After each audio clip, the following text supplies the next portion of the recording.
Ang Devil Emperor. Credit to the author. 710 hanggang 18.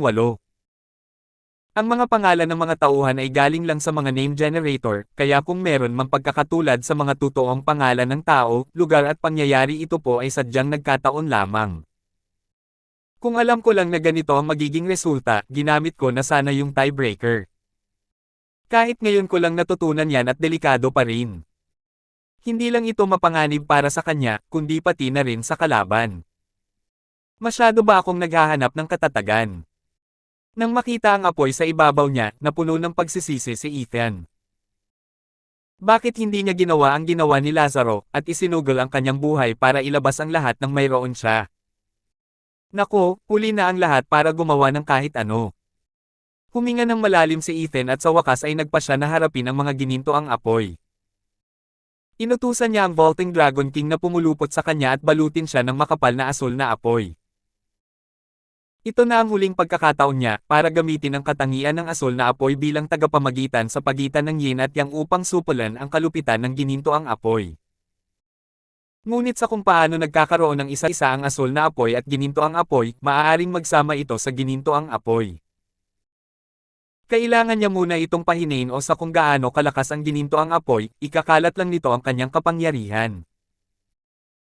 Ang mahalaga ay, matapos tanggayan ang asul na apoy, ang natitira na lamang ay ang kanyang walang kalaban-laban na kaluluwa ng dragon. Ito ang kanyang huling depensa. Pagkatapos, maaaring mamatay ang kanyang kaluluwa. Bukod sa paggamit ng asul na dragon, wala na siyang ibang paraan. Kaya naman sa wakas ay ibinigay na niya ang lahat sa laban na ito. Nakasimangot na tinitigan ni Ethan ang nakasisilaw na apoy. Habang papalapit sila, patuloy na bumubuhos ang kanyang pawis. Nag-alay siya ng huling panalangin ng pag-asa. Sapat na ito. Malamig na tumingin si Lazaro habang hinihingal, walang silbi.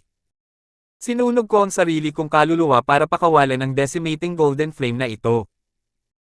Ang isang kalahating luto na tagapagmana ng sagradong halimaw na tulad mo ay walang pagkakataon. Palam, ang aking nakatakdang kalaban.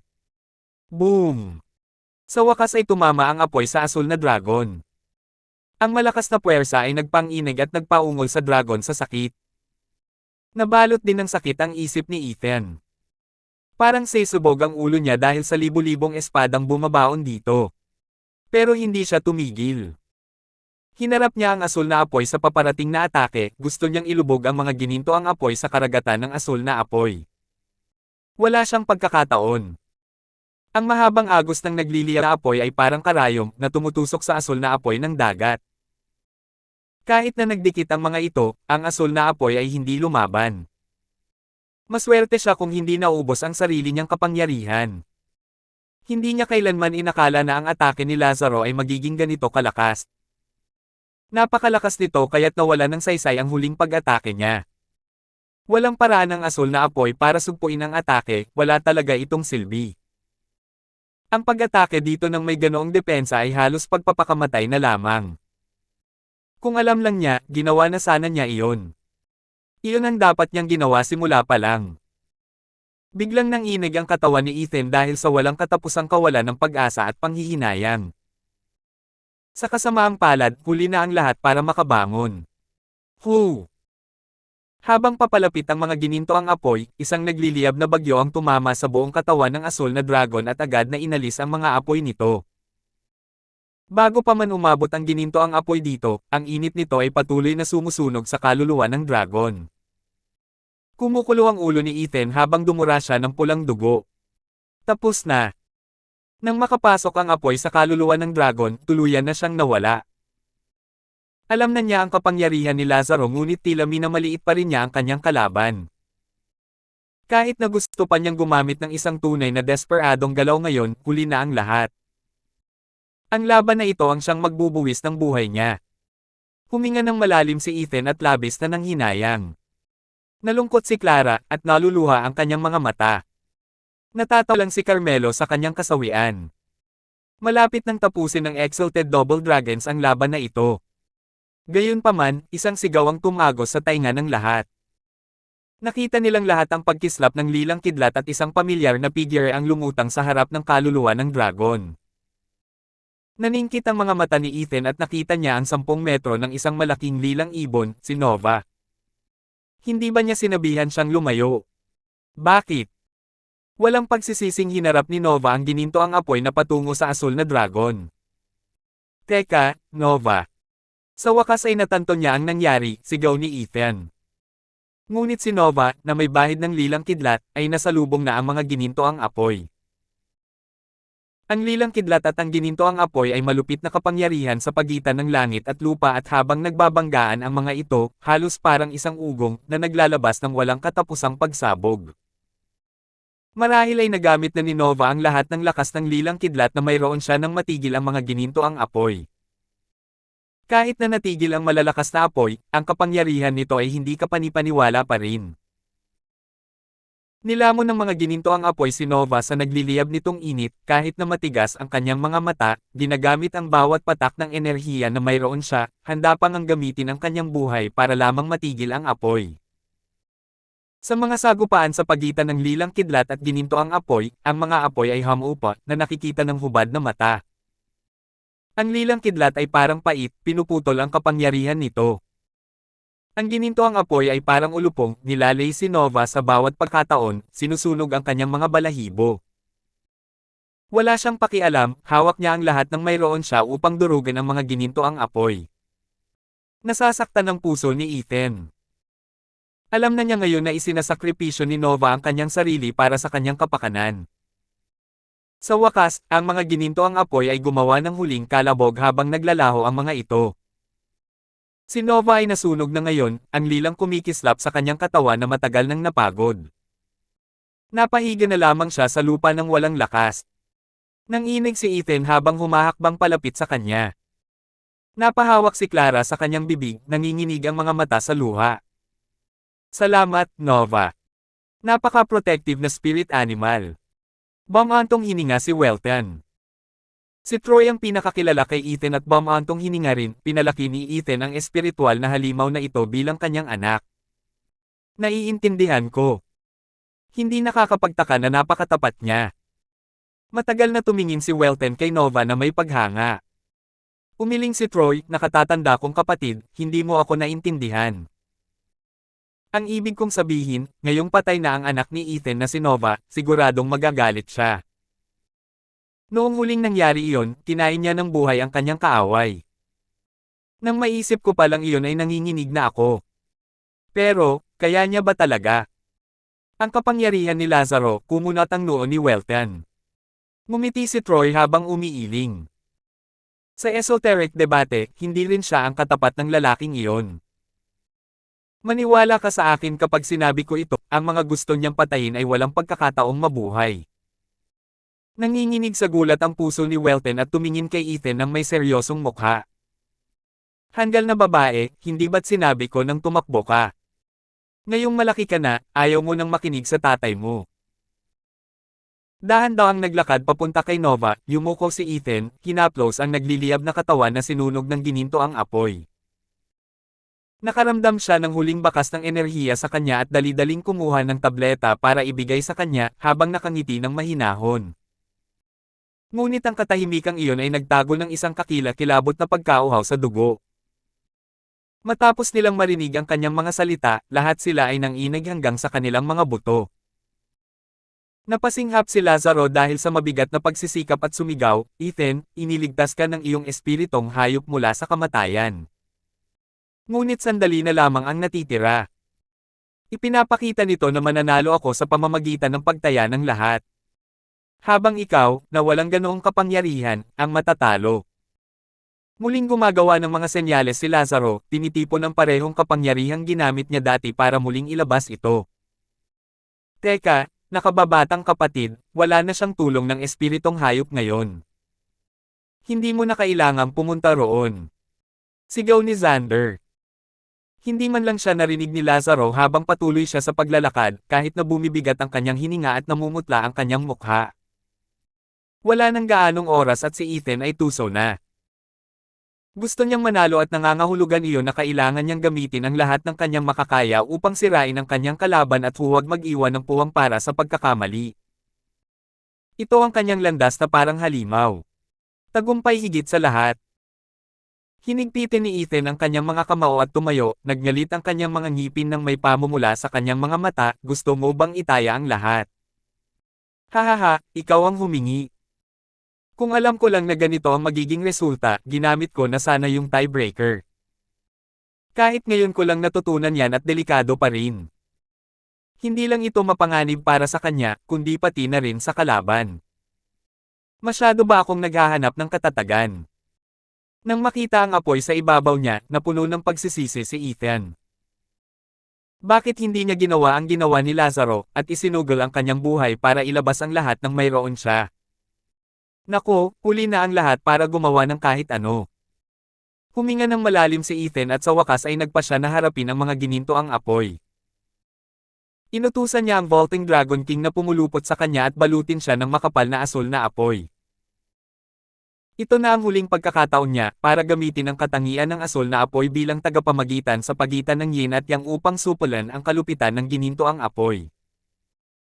Ngunit sa kung paano nagkakaroon ng isa't isa ang asul na apoy at ginintoang apoy, maaaring magsama ito sa ginintoang apoy. Kailangan niya muna itong pahinain o sa kung gaano kalakas ang ginintoang apoy, ikakalat lang nito ang kanyang kapangyarihan. Ang mahalaga ay, matapos tanggayan ang asul na apoy, ang natitira na lamang ay ang kanyang walang kalaban-laban na kaluluwa ng dragon. Ito ang kanyang huling depensa. Pagkatapos, maaaring mamatay ang kanyang kaluluwa. Bukod sa paggamit ng asul na dragon, wala na siyang ibang paraan. Kaya naman sa wakas ay ibinigay na niya ang lahat sa laban na ito. Nakasimangot na nitigan ni Ethan ang nakasisilaw na apoy. Habang papalapit sila, patuloy na bumubuhos ang kanyang pawis. Nag-alay siya ng huling panalangin ng pag-asa. Sapat na ito. Malamig na tumingin si Lazaro habang hinihingal, walang silbi. Sinunog ko ang sarili kong kaluluwa para pakawalan ang decimating golden flame na ito. Ang isang kalahating luto na tagapagmana ng sagradong halimaw na tulad mo ay walang pagkakataon. Palam, ang aking nakatakdang kalaban. Boom! Sa wakas ay tumama ang apoy sa asul na dragon. Ang malakas na puwersa ay nagpang-inig at nagpaungol sa dragon sa sakit. Nabalot din ng sakit ang isip ni Ethan. Parang sesubog ang ulo niya dahil sa libu-libong espadang bumabaon dito. Pero hindi siya tumigil. Hinarap niya ang asul na apoy sa paparating na atake, gusto niyang ilubog ang mga ginintoang apoy sa karagatan ng asul na apoy. Wala siyang pagkakataon. Ang mahabang agos ng nagliliyab na apoy ay parang karayom na tumutusok sa asul na apoy ng dagat. Kahit na nagdikit ang mga ito, ang asul na apoy ay hindi lumaban. Maswerte siya kung hindi naubos ang sarili niyang kapangyarihan. Hindi niya kailanman inakala na ang atake ni Lazaro ay magiging ganito kalakas. Napakalakas nito kaya't nawala ng saysay ang huling pag-atake niya. Walang paraan ang asul na apoy para sugpuin ang atake, wala talaga itong silbi. Ang pag-atake dito ng may ganoong depensa ay halos pagpapakamatay na lamang. Kung alam lang niya, ginawa na sana niya iyon. Iyon ang dapat niyang ginawa simula pa lang. Biglang nanginig ang katawan ni Ethan dahil sa walang katapusang kawalan ng pag-asa at panghihinayang.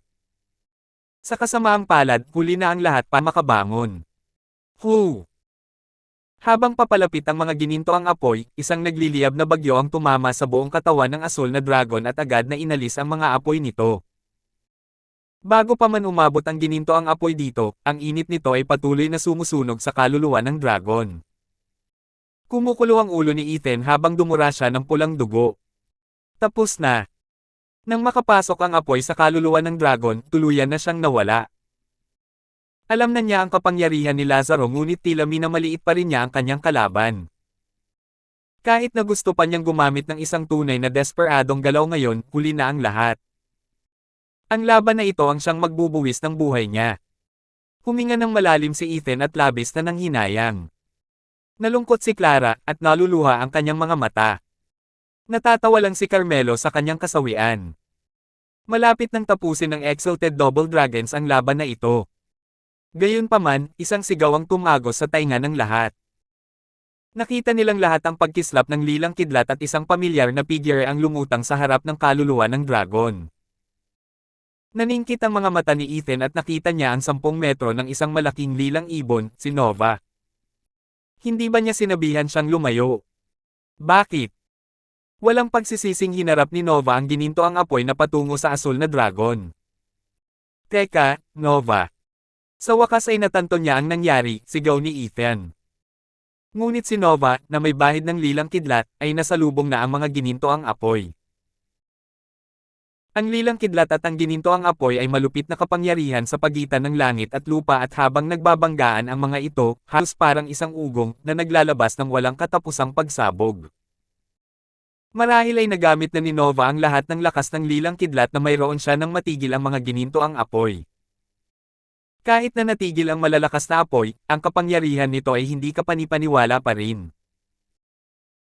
Nilamon ng mga gininto ang apoy si Nova sa nagliliyab nitong init, kahit na matigas ang kanyang mga mata, ginagamit ang bawat patak ng enerhiya na mayroon siya, handa pang ang gamitin ang kanyang buhay para lamang matigil ang apoy.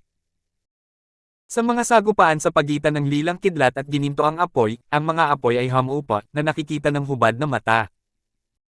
Ang lilang kidlat ay parang pait, pinuputol ang kapangyarihan nito.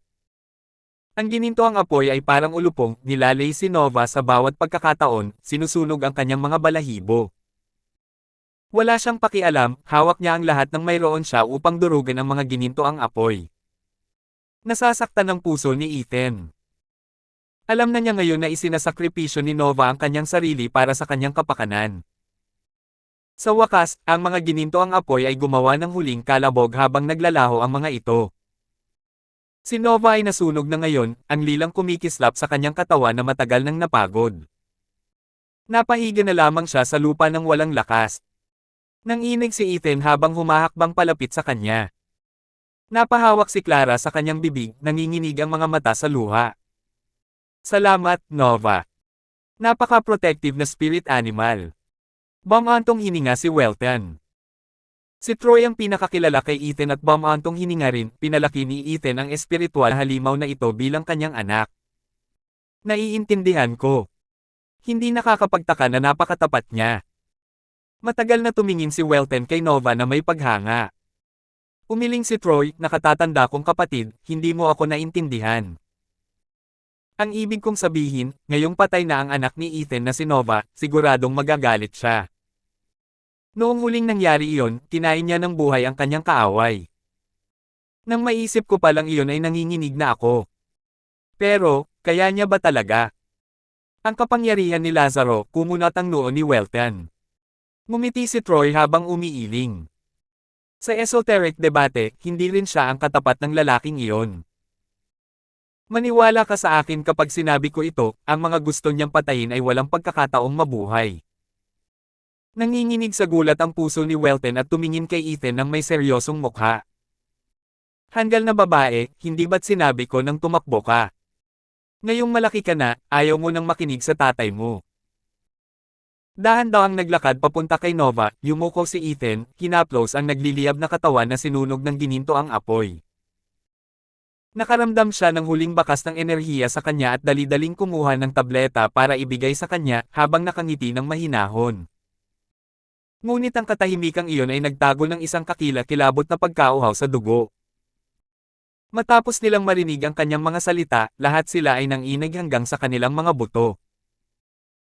Napasinghap si Lazaro dahil sa mabigat na pagsisikap at sumigaw, Ethan, iniligtas ka ng iyong espiritong hayop mula sa kamatayan. Ngunit sandali na lamang ang natitira. Ipinapakita nito na mananalo ako sa pamamagitan ng pagtaya ng lahat. Habang ikaw, na walang ganoong kapangyarihan, ang matatalo.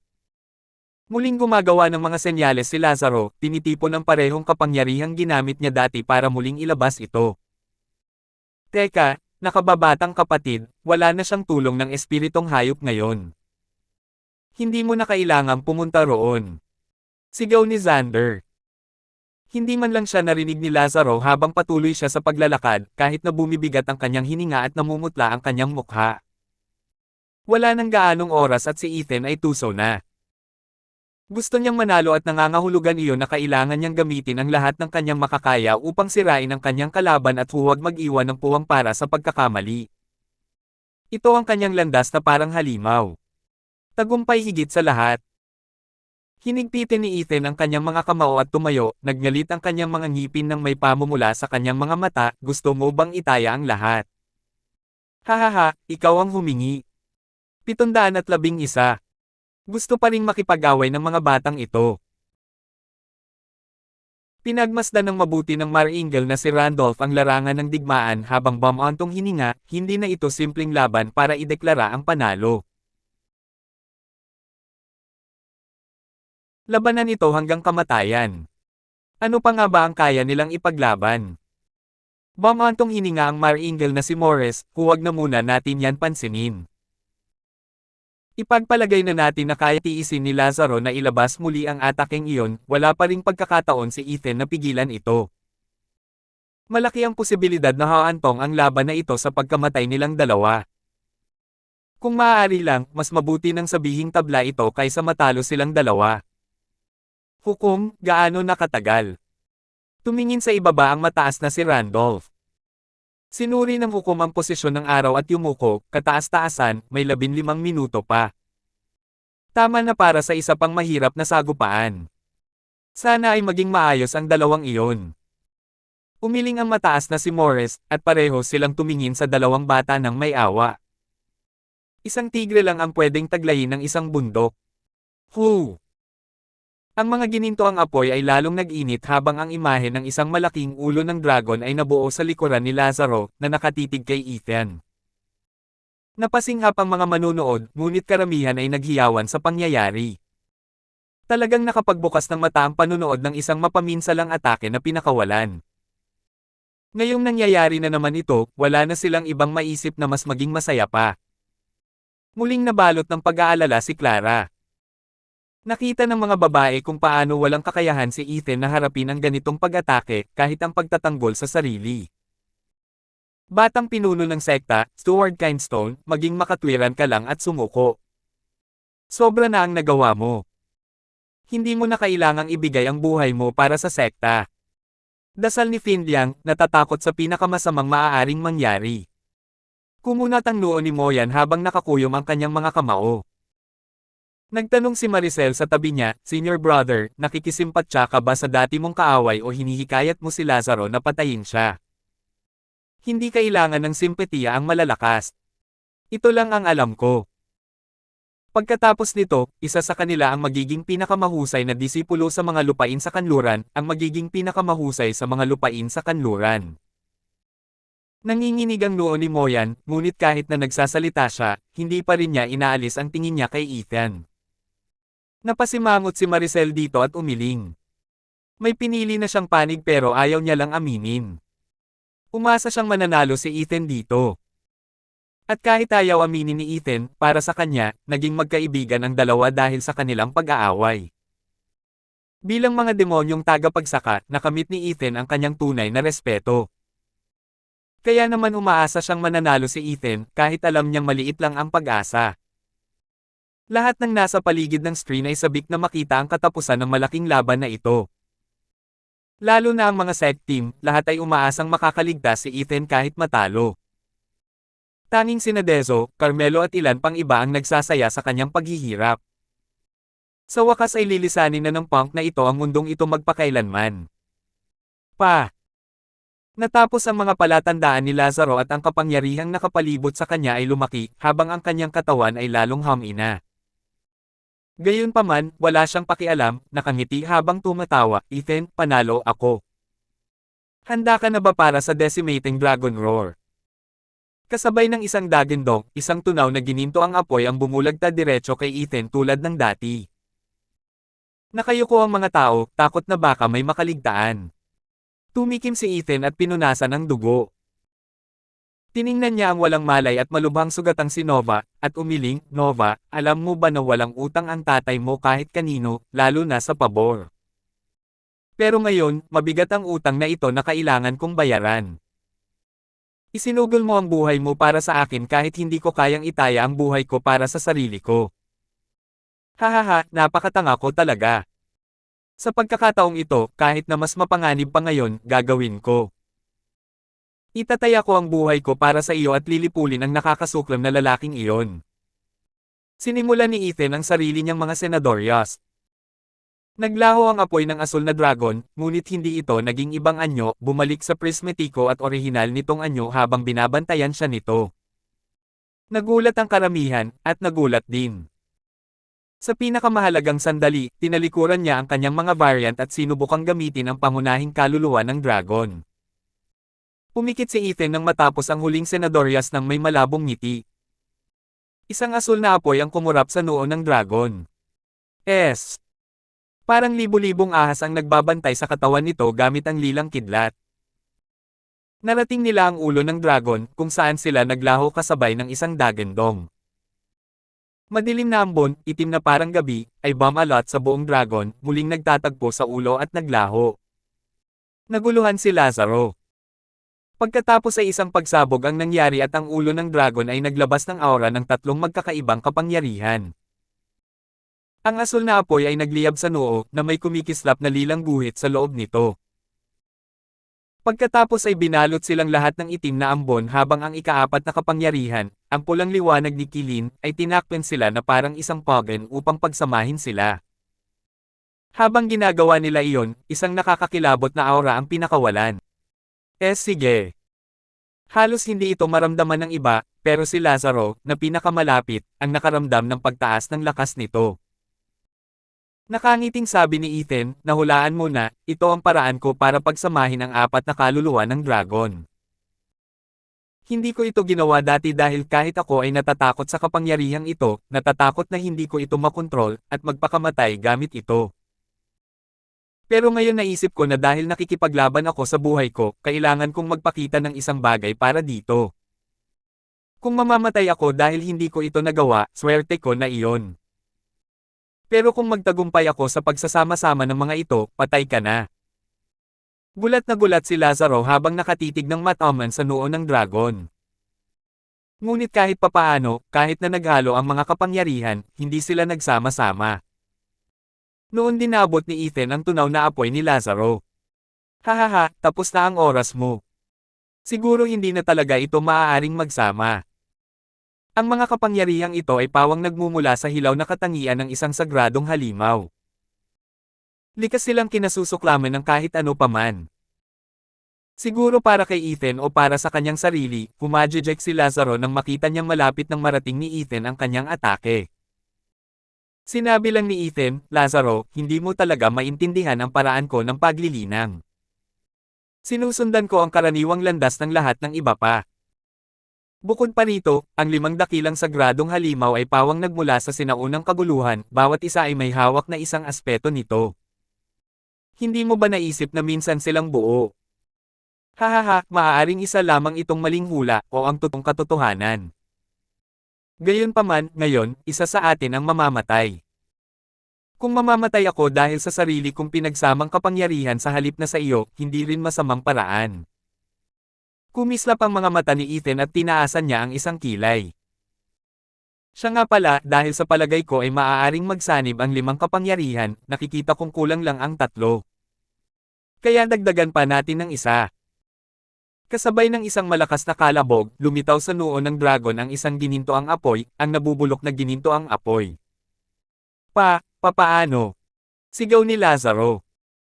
Kumaway si Ethan at nagbiro, sige na nga, kaunti na lang ang ninakaw sa iyo ng demonyong dragon ko. Wala namang problema. Pero isa pa, malaking tulong ito sa aking pagsasakatuparan ng pagsasama-sama ng mga kapangyarihang ito. Tutal, kailangan mo ng banayad at brutal na apoy para magsama-sama ang mga ito, hahaha. Humarap si Ethan sa ulo ng dragon, sabik na sabik sa magiging resulta. Tulad ng inaakala niya, simula nang ipakilala ang ginintoang apoy, mabilis itong nagsimulang sumama sa asul na apoy. Pagkatapos ay patuloy silang sinasalanta ng lilang kidlat habang sama-sama ito sa pagsasanib. Naging maayos naman ang lahat. Gamit ang kapangyarihang kilin bilang pogen, ang demon transformation art bilang base at ang lilang kidlat bilang medium, ang dalawang apoy ay naging matatag habang nagsasama ang mga ito. Ang nakapapasong init ng ginintoang apoy ay nasa ibabaw mismo ni Ethan. Ang lakas nito ay naging dahilan upang matuyo ang puting buhok ni Ethan. Napasinghap ang mga manunood sa pag-aalala. May mga batang babae pang ang sumigaw at nag-iwas ng tingin. Isang alon ng kumalat mula sa noo ng dragon noon at nagpakita ng isang itim na apoy na may mga guhit ng lilang kumikislap paminsan-minsan. Ang makapangyarihang kapangyarihan nito ay tumama sa lahat, winawasak ang lahat ng nasa daanan nito. Nataman na ng apoy ni Lazaro ang katapat nito nang tumigil ito. Mas tamang sabihin na hindi ito tumigil. Kahit na patuloy ito sa pagtakbo, dinudurog lang ito nang lumampas sa isang tiyak na punto kaya hindi na ito nakarating kay Ethan. Paf! Paf! Sumubsob ng dugo si Ethan at nanginag. Tumingin siya sa kaluluwa ng dragon niya at nakita niyang nanginginig ito habang nagwawala ang itim na apoy. Tulad ng inaakala ko, ang pinakamalalang variant. Wala akong paraan para kontrolin ito dahil ako mismo. Ang kapangyarihan nito ay mas mataas pa sa 5 dakilang sagradong halimaw. Nagsaya si Ethan sa loob-loob niya, kahit na patuloy ang pag-agos ng dugo sa kanyang bibig. 712. Sumabog ang kinatatakutang kapangyarihan, dahilan para maging si Lazaro, na nababalot ng apoy, ay manginig at umatras. Ang kanyang laging di matatalo na gininto ang apoy ay naitulak at nasupil. Ang imahe ng dragon sa paligid niya ay malapit ng gumuho. Sa sandaling lumitaw ang siga ng kulog na kasing laki ng palad, nagdulot ito ng hindi masabi na pagbabago. Hindi man lang natma ni Ethan ang mga gintong apoy, nadurage ito ng mas maaga dahil sa kulog at kidlat. Natulala si Lazaro. Paano nangyari ito? Ano ba talaga yan? Paano nito nagawang hindi makalaban ang decimating golden flame? Gaano kalakas ang kapangyarihan ng lalaking iyon? Napakurap si Lazaro, walang ekspresyon ang mga mata habang nakatitig sa nagliliyab na apoy sa noo ng dragon. Para sa kanya, ang kapangyarihan ng 5 dakilang sagradong halimaw ang siyang pinakamataas. Kailan nga ba sila umiiwas? Hindi kailanman. Kahit ang 5 dakilang sagradong halimaw ay hindi maniniwala na ang mundo ay magkakaroon ng ganitong uri ng kapangyarihan. Ngunit pinatunayan ng katotohanan na hindi. Isang kakilakilabot na kapangyarihan na higit pa sa lahat ang malapit ng ipanganak.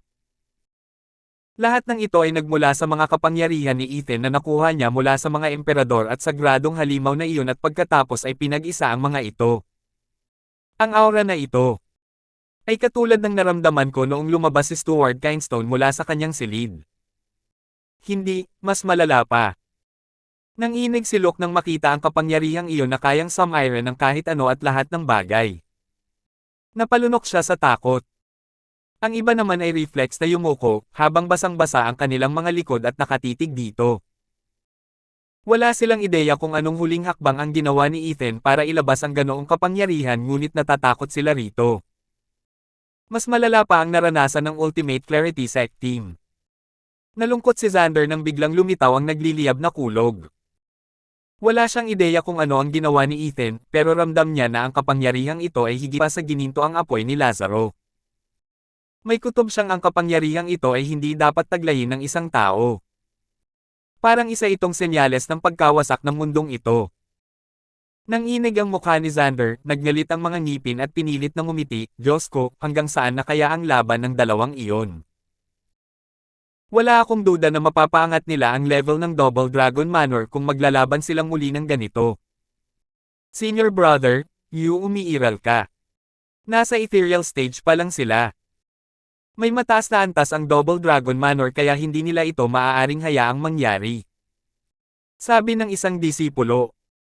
Umiling si Xander nang may seryosong tingin, berde ka pa rin at hindi mo nakikita. Hindi ito tungkol sa lakas, kundi sa pagiging magkaiba ng mundo sa isa't isa. Alam ninyong lahat kung gaano kalaki ang gininto ang apoy ng nakababatang kapatid, pero mas lalo akong naapektuhan ng itim na apoy ng kulog na iyon. Naniniwala akong hindi kayang harangan ng mataas na kapangyarihan ang apoy ng kulog na ito na hindi mas mababa kaysa sa gininto ang apoy. Basang-basa ang noo ni Xander habang nanunood. Nakakapangilabot talaga ang away na ito.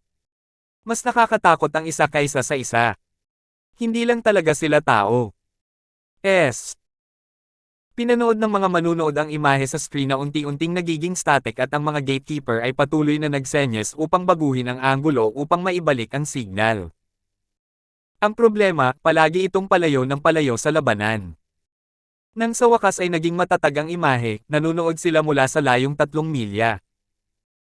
Ang tanging nakita ng mga manunood ay ang dalawang tuldok na nakatayo, habang ang nakasisilaw na apoy na nagliliyab at ang itim na apoy sa noo ng dragon ay magkasalungat. Anong nangyari?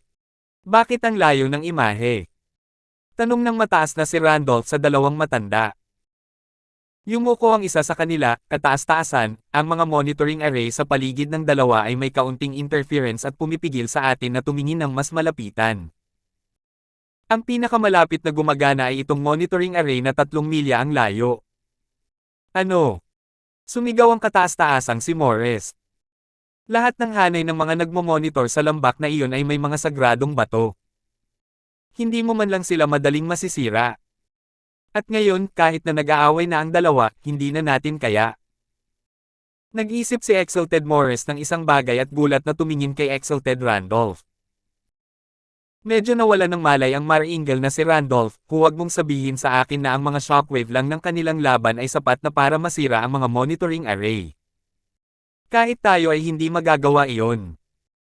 Lumingon ng mataas na si Randolph para tingnan ang screen at tinitigan ang itim na kislap at ang nag-aalalang mukha ni Lazaro. Kahit na mapatla ang mukha ni Ethan, hindi pa rin lumalapit ang apoy. Ang mataas na anyo ang agad na kumilos. Nag-react din ang mataas na Morris at nagulat. Ang ibig mong sabihin sa akin ay kayang sirain ng alon ng itim na bagay ang mga sagradong bato. Hindi ito nangyari kahit ilang beses man magbanggaan ang asul na apoy o gininto ang apoy. Ngunit nangyari ito sa itim na apoy. Ibig sabihin, ang itim na apoy na ito ay mas mataas kaysa sa dalawa, isang kakatakot na pag-iral. Pero kaya ba ni Ethan na kontrolin ang ganitong kapangyarihan? Habang nakatingin kay Ethan na nanginginig at dumudura ng dugo, nanigas ang ulo ni Exalted Morris at nakuha ang sagot. Hindi pa siya pwede sa ngayon. Pero dahil napatay na ito, kinailangan niyang tiisin ang pressure nito hanggang sa huli, maliban na lang kung gusto niyang sumiklab ang apoy at wasakin siya. Hindi nakakapagtaka na hindi niya ito ginamit sa pakikipaglaban niya kay Lazaro hanggang sa malubha ang sugat ng kanyang espiritong hayop. Ito ay isang hakbang na maglalagay sa buhay ng isang tao sa panganib, sulit lamang gawin kung gusto mo nang mas patayin ang isa pa. Higit pa ito sa pagsunog ng kaluluwa ni Lazaro. Kung mabaygo ang galaw ni Ethan, ang kaluluwa niya ay masasaktan din. Kung magtatagumpay siya, si Lazaro sa kanyang pinagsamang anyo ng kaluluwa at katawan ay magiging magulo. Isa ang tiyak na mamamatay dito. Nakita ito ni Randolph at agad na kumilos. Whoosh! Sa isang pitik ng kamay, isang itim na liwanag ang kumislap at pagkatapos ay lumitaw ang isang puting lagusan. Dumaan dito ang kataas-taasang si Randolph at pumasok sa lambak. Hindi nakapagsalita ang mga manunood. Saan pupunta ang kagalang-galang na Randolph ngayon? Hindi pa nila nakita ang isang mataas na nilalang na kinakabahan noon. Sa lambak patuloy na samukha ng dugo si Ethan, pumuputok at kumakalat din ang kanyang katawan. Gayunpaman, tiniis niya ito. Ang nakapangangilabot na apoy ng kulog ay napakasama na kinain din niya ang kanyang katawan. Nanginginig ang kaluluwa ng kanyang dragon, halos madurage sa ilalim ng kapangyarihan ng apoy ng kulog. Ngumisi si Ethan, sa kabila ng lahat, nang makitang hindi siya kayang haplasan ng apoy. Laging may solusyon sa bawat krisis. Delikado ang kulog pero medyo kapaki-pakinabang naman kahit papaano. Sa pamamagitan lamang ng kakilakilabot na kapangyarihang ito ay masasayang kita, bastos. Pinaikit ni Ethan ang kanyang mga mata at sinimulang igalaw ang kanyang mga kamay. Biglang gumalaw ang kanyang kaluluwa ng dragon at dahan-dahang ibinuka ang bibig. Dahan-dahang gumalaw ang apoy ng kulog mula sa noo patungo sa lalamunan nito. Ngunit pareho silang mukhang handa nang bumagsak sa lupa sa pinakamaliit na ihip ng hangin. Para kay Lazaro, isa itong purong takot. Natakot talaga siya ng minsanan, kaya umatras siya. Siguro ito ang unang beses na nakaramdam siya ng ganito. Ang minutong ito ng kidlat ay nagbibigay sa kanya ng pinakamatinding pakiramdam na naramdaman niya. Lumunok ng malalim si Lazaro at tumitig kay Ethan, kinakabahan at nanginginig. Sa wakas ay natapos na ang mga senyales ni Ethan at ngumiti siya ng nakakainis, mukhang nagbunga ang aking panganib at ikaw, batang lalaki, ang magdurusa dahil dito. Ang ikatlong galaw ni Wraith Style, ang screech ni Necro Dragon. Umungol. Niyanig ng shockwave ang mundo habang umuungal ang dragon. Ang apoy ng kulog ay naging ahas sa lalamunan nito at mabilis na lumabas. Isa itong ahas na hindi hihigit sa 1 metro ang laki. Sa lahat ng Necro Dragon Screech na ginamit ni Ethan, ito ang pinakamasamang hitsura. Gayunpaman, ang maliit na ahas na ito ay nagbigay kay Lazaro ng pakiramdam ng nalalapit na kapahamakan. 713. Bomb! Tunog.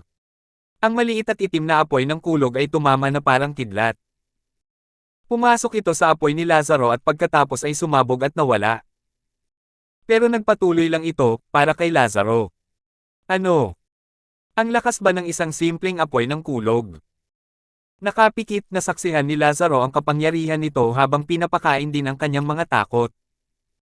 Ang bagay na iyon ay lubhang nakamamatay, gaano man ito kaliit. Napaatras si Lazaro, na ngayon ay basang-basa na ng pawis. Nagmadali siyang gumawa ng mga senyales at sindihan ang kanyang kaluluwa upang palakasin ang ginintoang apoy sa paligid niya. Gumawa siya sa paligid ng isang nakasisilaw na harang ng apoy na nagpaputla sa kanya. Alam niya ng higit kaninuman kung gaano kalakas ang kanyang mga apoy.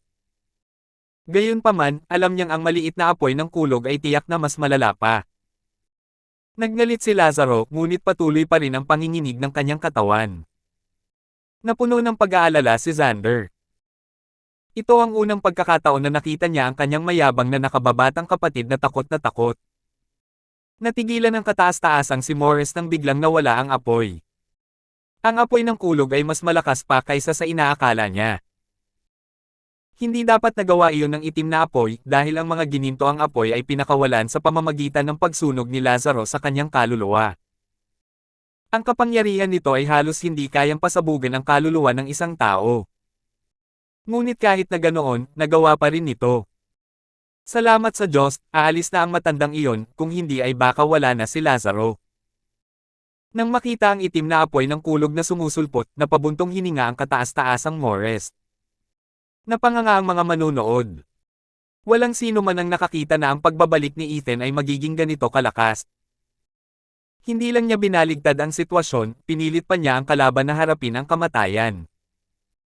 Mas lalo lamang itong naging malinaw nang halos hindi mapigilan ni Ethan at Nova ang atake noong nakaraang pagkakataon. Natulala si Welton at bumantong hininga, tiyan siyang, naiintindihan ko na ang ibig mong sabihin. Hindi dapat magpaapekto si Brother Kindstone. Hindi ko inakala ang galit niya ay haantong sa pagpatay sa nakamamatay na bagay na iyon. Sigurado akong pinakamalala ang nararamdaman ni Lazaro ngayon. May kinakaharap siyang isang bagay na umiwas sa kanyang atake na sinunog niya ang kanyang kaluluwa para pakawalan. Nako! Hindi ko rin alam na itinatago niya pala ito. Umiling si Troy, walang katapusan ang mga panlilinlang ni Ethan. Walang nakakaalam kung ano ang kanyang huling alas. Ang lahat ng misteryo na umiikot sa kanya ang siyang dahilan kung bakit kinatatakutan siya ng lahat. Kapag nakipaglaban lang sa kanya ng totoo, saka lang makakaramdam ng tunay na takot ang mga tao. Tumingin sa kanya si Welton at saka tumango. Malakas ang debosyon ni Lazaro sa kanyang landas, ngunit mas matindi pa si Ethan na may napakaraming patibong. Pagkatapos ang resulta. Oy! Sus Mariosep! Isang malinaw na tunog ang pumasok sa pandinig ng mga tao at ang apoy ng kulog ay nasa tapat mismo ni Lazaro, na unti-unting naglalabas ng espasyo.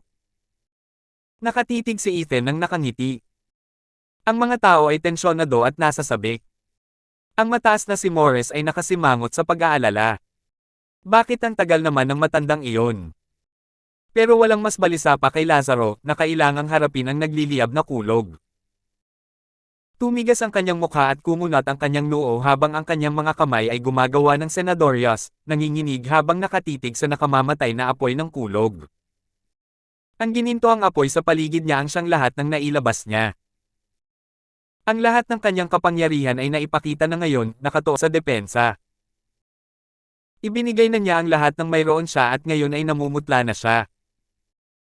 Ngunit kahit ito ay hindi nakapagbigay ng ginhawa sa kanya, dahil pakiramdam niya ay hindi sapat ito sa usaping ito ng buhay at kamatayan. Pero iyon lang ang kaya niyang ilabas. Sa gayon ay pinakawalan ng dalawa ang kanilang pinakahuling patak ng kanilang kapangyarihan, ang resulta na malapit ng pagdesisyonan sa huling sigupaang ito. Seryoso ang tingin ng dalawa, hinihintay ang katapusan nito. Whoosh! Sa wakas ay tinamaan ng itim na apoy ng kulog ang nag-aalab na depensa ni Lazaro. Nanigas ang puso ni Lazaro at sumiklab ang mga gininto ang apoy. Nakatingin ang mga manunood, tensyonado. Nalungkot ang mukha ni Ethan habang sumusulyap sa walang malay na si Nova, naghihintay sa katapusan. Bam! Bam! Ang malakas na pagsabog ay sumaire sa pader ni Lazaro. Nanginig siya sa suntok at dumura ng dugo, ngunit nanatili ang kanyang takot na mga mata sa unahan. Ang itim na apoy na parang kulog ay paparating na sa kanya. Tapos na ako para bang nadurog si Lazaro sa harap ng ganoong kakilakilabot na kapangyarihan. Kapatid na nakababata. Sumigaw si Xander, wala nang silbi. Wala rin siyang maitutulong kahit makarating pa siya roon. Ang iba ay mukhang tense. Mas lalong sumimangot ang mataas na si Morris. Tanging si Ethan lang ang may masamang ngisi, at kumikinang ang mga mata sa tuwa. Iyan ang mapapala mo sa pananakit mo sa anak ko, bastos ka. Pag-agaw sa kuko ng dragon. Isang matandang boses ang nagbigay hudyat sa paglitaw ng isang mahinang kuko ng dragon, hinawakan ang ahas na may kulog at apoy at pinigilan ito sa pagtusok kay Lazaro. Tumigil agad ang kulog at sa wakas ay nakahinga ng maluwag si Lazaro. Ligtas na ako. Kumunat ang noo ni Ethan at nakita ang isang matandang lalaki na papalapit. Gulat na tumingin ang mga tao. Anong ginagawa ni Exalted Randolph doon? Saka lang ito naging malinaw nang iligtas niya si Lazarod. Siguro ay isang tao si Lazaro para makakuha ng isang mataas na tao para iligtas siya. Huminga ng malalim ang kataas-taasang Morris sa tagumpay ng kataas-taasang Randolph. Salamat sa Diyos, nakarating siya, kung hindi ay tinapos na sana ni Ethan si Lazaro. Ano ang ibig sabihin nito, kataas-taasang Randolph? Tapos na ba ang oras? Masama ang loob na tinitigan ni Ethan ang matanda. Umiling ang mataas na si Randolph, bata, halata na ang resulta. Ano na ang mahalaga? May mga patakaran ng Double Dragon Gathering. Maliban na lang kung aaminin ng isang panig ang pagkatalo o matatalo, maaaring manalo ang kabilang panig. Dapat ay mas malinaw dito ang Exalted kaysa sa akin. Bumantong hininga si Ethan, Exalted, nanunood ang mga lupain sa kanluran. Hindi ka maaaring magpatuloy sa paggawa ng gusto mo, masisira mo ang pangalan ng Double Dragon Manor. Kumunat ang noo ng matataas na si Randolph. Napakatigas ng ulo ng batang yan. Naiintindihan ko na gusto mo nang ilagay sa plato ang ulo ni Lazaro pero kailangan mo pa ba akong kutsain sa kompetisyon? Alam ng mataas na si Randolph na ang galit ni Ethan ay nagmumula sa kanyang nasaktan na espiritong hayop. Kailangan niyang maging diplomatiko sa bagay na ito kung gusto niya itong pakalmayan. Kaya't tiningnan niya si Lazaro. Tumigil ka na, bata. Harapin mo ang katotohanan. Isa pa, nanalo ka na dahil naligtas ka. Nang makuha ni Lazaro ang pahiwatig, humarap siya kay Ethan ngunit hindi nito magawang ibuka ang bibig. Bilang isang tagapagmana ng sagradong halimaw, walang sumusuko, kundi mga patay na natalo. Ang mga gininto ang apoy sa paligid ni Lazaro ay pinuprotektahan pa rin siya, ang kanyang mga mata ay uhaw pa rin sa labanan. Bumantong hininga ang mataas na si Randolph. Nakakainis. Isang kalabog ang narinig noon at ang kuko ni Exalted Randolph ay nagpasabog sa ahas na nagliliyab ng kulog. Ang ahas na nagliliyab ng kulog ay agad na nauwi sa wala, ngunit isang piraso ng itim na ulap ang dumaan, at tumutunten kay Lazaro. Pumasok ito sa katawan niya ng sandaling iyon. Sunod-sunod na sumabog ang mga pagsabog, kasunod ang mga kidlat. Matapos ang mahabang pagtalsik ng dugo, tumingin si Lazaro ng may nanlalaki at hindi makapaniwalang mga mata habang mahinang sinasabi, ang bagay na iyan ay brutal. Hindi ko ito kayang labanan kahit itaya ko pa ang buhay ko. Panginoon. Talo ako. Flop. Natamba si Lazaro sa sarili niyang dugo na ikinagulat ng lahat. Nanginginig ang kamay ng mataas na si Randolph, ang kanyang mukha ay parang may maskara ng gulat. Kahit nasa ilalim siya ng kontrol nito, nakatakas ito ng kaunti at pumasok kay Lazaro. Ano ba yan? Sumulyap ang Marengel na si Randolph kay Ethan nang may takot. 714. Ang mga Exalted Double Dragon ang pinakamalakas sa mga lupain sa kanluran at walang sinuman ang maaaring kumitil ng buhay sa kanilang paligid maliban kung papayagan nila ito kahit si Danqing Shen ay hindi magagawa iyon. Maliwanag, ang pangyayaring ito ay nagpakatanga sa lahat kahit sa mga dinadakila. Si Ethan, kahit wala sa ethereal stage, ay nagpakawala ng itim na ahas na kahit gaano pa ito kalakas, nahuli pa rin ito ni Exalted Randolph. Malinaw itong nakita ng lahat. Gayunpaman, nang maramdaman ni Exalted Randolph na kontrolado na niya ang lahat, nangyari ang hindi inaasahan. Natamba ang kanyang kuko sa pagsabog at ang dapat sana niyang iligtas ay tinamaan ng malakas. Natamba ang buong karamihan dahil dito. Napakabangis talaga ni Ethan. Nasaktan pa nga niya ang isang tao sa ilalim ng proteksyon ng mataas sa harap ng lahat. Hindi pa ito nangyari. Tumawa si Moyan, makikilala na siya ngayon ng buong kanlurang lupain. Balang araw, siya rin ang magiging pinakamahusay sa kanlurang lupain. Nagsimulang mag-usap ang mga tao sa mahinang tono. Nagkukumpas at nag-iingay ang mga babae ng Mystical Heaven Sect. Tanging si Carmelo lamang ang nawala ng malay doon, ang kanyang puso ay nilalamon ng galit. Nang ibabaw pa rin ang isinumpang kupol na ito. Maingay ang buong eksena, lahat sila ay gulat na gulat sa kanilang nasaksihan. Sandali na nakatayo roon ang kataas-taasang si Morris, nalilito. Kahit siya ay nahihirapang maniwala kahit na sa pamamagitan ng pakikialam ng matandang iyon, haantong pa rin ito sa ganito. Dapat pala pumunta rin ako doon. Pero umiling siya, hahaha, ang pagbabalik tanaw ay talagang 20 hanggang 20. Sa bilis ng lahat ng nangyari, wala ring magiging epekto kung sumama rin ako. Ang dapat sisihin ay ang kakaibang apoy ng kulog na kayang sirain ang kuko. Ang tanong ngayon, buhay pa ba si Lazaro? Nag-aalalang tumingin si Morris dahil ito ang kanyang magiging disipulo. Kapatid na nakababata. Sumugod si Xander nang makita niyang bumagsak si Lazaro at ainal-alayan itong tumayo. Wala pa ring gana ang mataas na si Randolph para mag-react. Ngayon, nang matauhan siya, sumulyap siya kay Ethan nang may lubos na hindi makapaniwala. Kung may kapangyarihan siyang sirain ang hakbang ko ngayon, ano na kaya ang magiging kinabukasan niya? Isang tunay na labanan ng mga kakatwa. Na may walang limitasyong potensyal. Paf! Paf! Nakita ni Ethan na bumagsak si Lazaro at nagpakita ng labis na kasiyahang ngiti. Pagkatapos ay samuka siya ng dugo at bumagsak sa tabi ni Nova, nang hihina at namumutla. Ang itim na apoy ng kulog ay napakalakas, ngunit upang mapaglabanan ang kapangyarihan nito, kinailangan ng katawan ni Ethan na magdusa. Nakatayo lamang siya sa pamamagitan ng lubos na lakas ng loob at ngayong tapos na ito, natamba siya. Naunawaan din ng mataas na si Randolph kung bakit. Pinili niyang saktan ang sarili niya kung ang ibig sabihin nito ay matatalo niya ang kalaban. Maaaring ganoon din ang nasugatan ni Ethan kay Lazaro dahil dito. Nako, Lazaro. Patay na ba siya? Sa wakas ay nakapag-isip-isip na siya, at patakbong lumapit ang kataas-taasang Randolph. Xander, kumusta ang nakababata mong kapatid? Salamat sa iyong pag-aalala, kataas-taasan. Ang nakababatang kapatid ay nasa kritikal na kalagayan, ngunit may natitira pa siyang hininga. Dapat ay gumaling na siya. Yumuko si Xander. Tumango ang mataas na si Randolph at saka narinig ang pagbuntong hininga ni Ethan, humihinga pa rin naman siya. Kasalanan ng matandang iyon, sinira niya ang halos lahat ng kapangyarihan ng apoy ng kulog at nag-iwan na lang ng kaunting bakas. Hoy, nandito lang ang matandang ulila. Huwag mong isipin na hindi ko naririnig dahil lang sa bumubulong ka. Gusto mo bang mas lalo akong magmukhang masama? Tinitigan siya ng mataas na si Randolph at saka umiling, pambihirang talento kayo ni Lazaro sa mga lupain sa kanluran. Ayaw naming makitang mamatay ang sinuman sa inyo. Maaaring pumunta ako para iligtas si Lazaro, pero gagawin ko rin sana iyon kung kayo iyon. Tahimik lang na nakahiga si Ethan.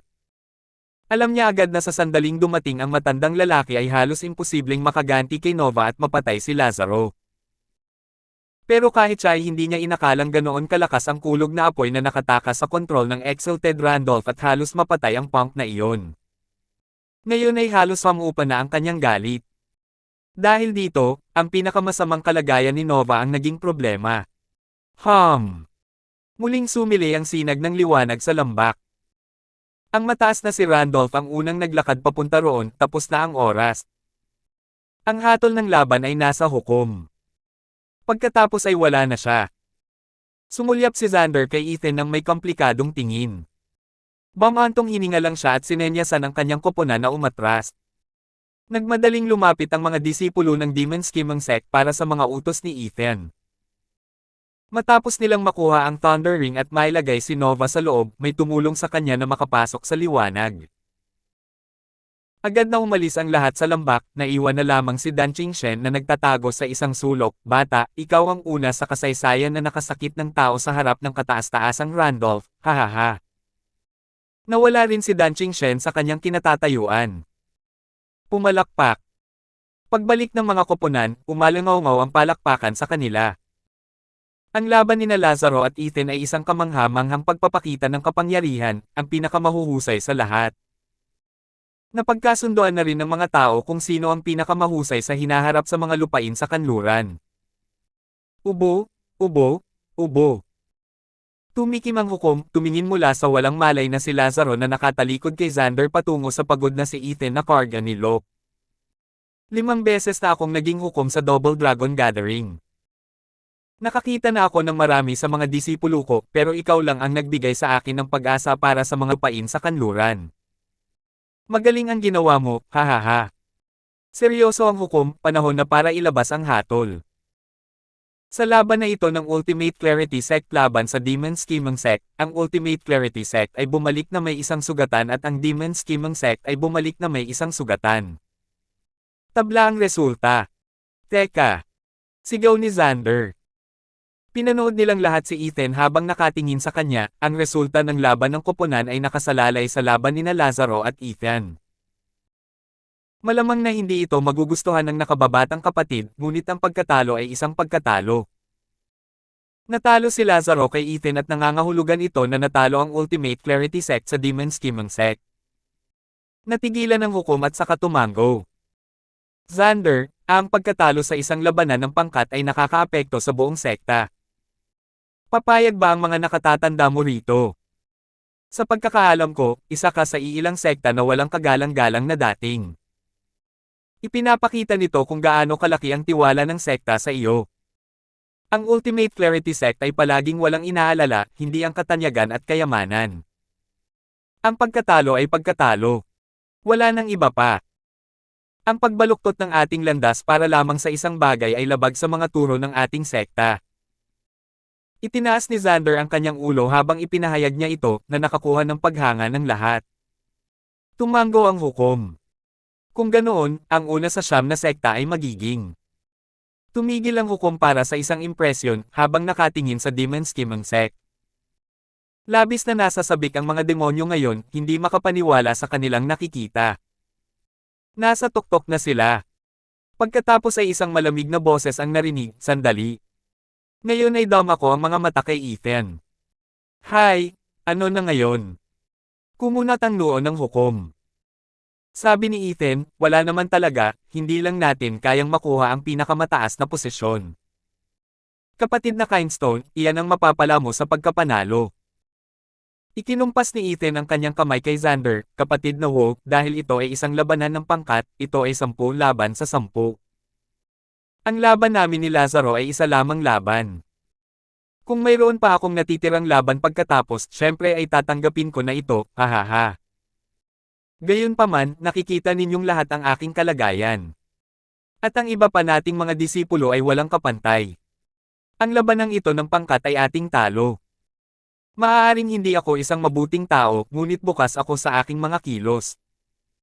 Hindi ako tumatanggap ng higit sa nararapat sa akin. Hindi ko ito matatanggap o ituturing ko itong kawanggawa at magiging isang insulto lamang. Umiling si Xander at ikinuyom ang kanyang mga kamay. Kapatid na Kindstone, maaaring isa kang demonyong tagapagtatanim, ngunit tunay kang isang maginoo. Hindi, mayabang lang talaga ako, hahaha. Tumawa si Ethan. 715. Nagkatinginan ng mga hukom at tumango, mabuti, dahil pareho kayong walang pakialam, mas may katuturan ang mga sinabi ni Ethan kung paano natapos ang laban ng koponan na ito. Kaya, idedeclare kong ang Ultimate Clarity Sect ang bahagyang mas mahusay na mananalo. Nagpalakpakan ang mga tao, hindi lang para sa nagwaging Ultimate Clarity Sect, kundi pati na rin para kay Ethan, ang masungit na lalaking ito. Ang lantaran na pagtanggap ni Ethan sa nararapat lamang sa kanya ay nagpakita sa mga tao na ang masasamang demonyong cultivator ay may kanya-kanyang kagandahan. Tumango ang Demon Soul Sect, habang tinitingnan si Ethan bilang isang huwarang halimbawa ng isang demonic cultivator.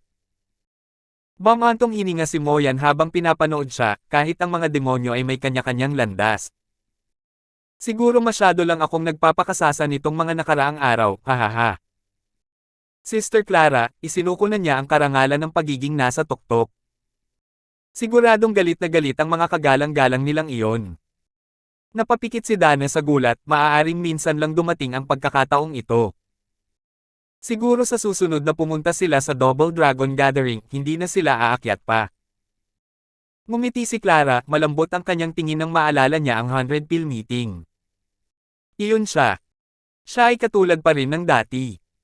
Napansin ng mga babae ang ibig niyang sabihin at tumango. Habang nakatingin sila kay Ethan, ang kanilang mga titig ay nagkaroon ng iba't ibang kahulugan. Tanging si Carmelo lang ang nagngangalit sa loob. Ang panalo ni Ethan ay nakakuha ng pagsang-ayon ng lahat, tinanggihan pa niya ang katanyagan. Nakakatawa kung paano ito mismo ang layunin ng Mystical Heaven Sect noong nagplano sila laban sa Demon Scheming Sect. May mga taong nagbubulungan at nanunuya tungkol sa Mystical Heaven Sect. Ang ilan ay umabot pa sa kanyang pandinig. Lalo lang nitong pinatindi ang galit ng puso niya. Maraming beses ang ginamit ni Ethan ang kanyang mga panlilinlang sa kanyang laban ngunit isang beses lang ito nagawa ng Mystical Heaven Sect. Ngayon, si Ethan ay pinuri bilang isang bayani at sila naman bilang mga mapagkunwari. Paano naman yan patas? Wala siyang ideya na si Ethan ay hindi pala mabait kundi tuso at masama. Gayunpaman, mayroon siyang mga prinsipyong hindi niya lalabagan. Ito ang nakakuha ng atensyon ng lahat. Sa kabilang banda, ang panig ni Carmelo ay isang matuwid na sekta na lumihis sa kanilang landas. Kaya naman mas maruruming tingin ang ibinigay sa kanila kaysa sa mga demonyong tagapagsakatuparan. Ipinapakita nito na mas mainam na kaibiganin ang isang lantara na moldite kaysa sa isang walang hiyang mapagkunwari. Lahat ng ito ay dahil ang una ay may kodigo na alam nilang sinusunod niya. Habang ang huli ay maaaring saksakin ka sa likod anumang oras kahit saan nila gusto.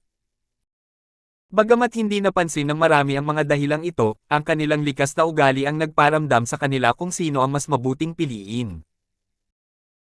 Kaya't pinuri ng tinig ng mga tao si Ethan, isang demonyong magsasaka, habang tinutuligsan naman nito si Carmelo, isang matuwid na magsasaka, ang mapagkunwari.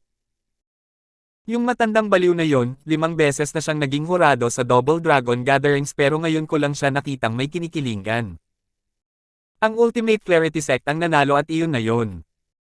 Ano ba yung medyo mas maganda yon, hahaha, natatawang sabi ni Exalted Randolph. Ngumiti ang Maringel na si Morris, ang ibig niyang sabihin ay panalo ito ni Ethan, pero dahil team battle ito, ang Ultimate Clarity Sect ay may 10 miyembro na medyo mas magaling kaysa sa kasalukuyang estado ni Ethan. Kaya sila nanalo. Malinaw na binibigyan niya ng kasikatan ang demonyo mong disipulo.